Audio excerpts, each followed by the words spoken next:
Bonjour les sériphiles. Elle me fait des nœuds dans le cerveau, la voisine. Elle est venue me voir et m'a dit « Tu parles couramment l'anglais, c'est ça ?»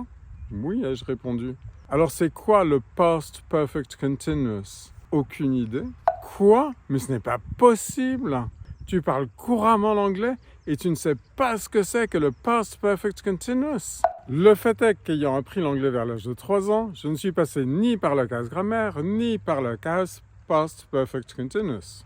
Alors, si la voisine m'avait dit « She had been waiting for 2 hours when her friends arrived », j'aurais dit « Yes, of course ». Mais en l'état actuel des choses, je ne sais pas ce que c'est que le past perfect continuous et à vrai dire, ça ne m'intéresse absolument pas. Je vous donne un autre exemple du même principe, celui d'Aline, une jeune femme que nous coachons pour apprendre l'anglais avec les séries. Alors Aline, à l'école, avait emmagasiné l'idée que pour parler anglais, il fallait tout traduire dans sa tête, d'anglais en français et de français en anglais. Et alors bien sûr, ça lui compliquait prodigieusement la vie, ça ralentissait énormément les choses, ça faisait qu'elle avait en permanence 2 langues dans la tête, c'était une source de confusion et ça la rendait totalement incapable de suivre une conversation à un rythme normal.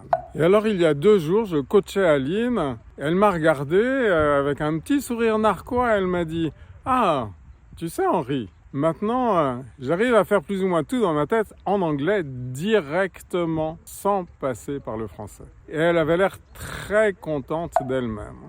Alors quand j'ai revu la voisine, le lendemain, je lui ai dit « Ça te rend heureuse de connaître le past perfect continuous ?»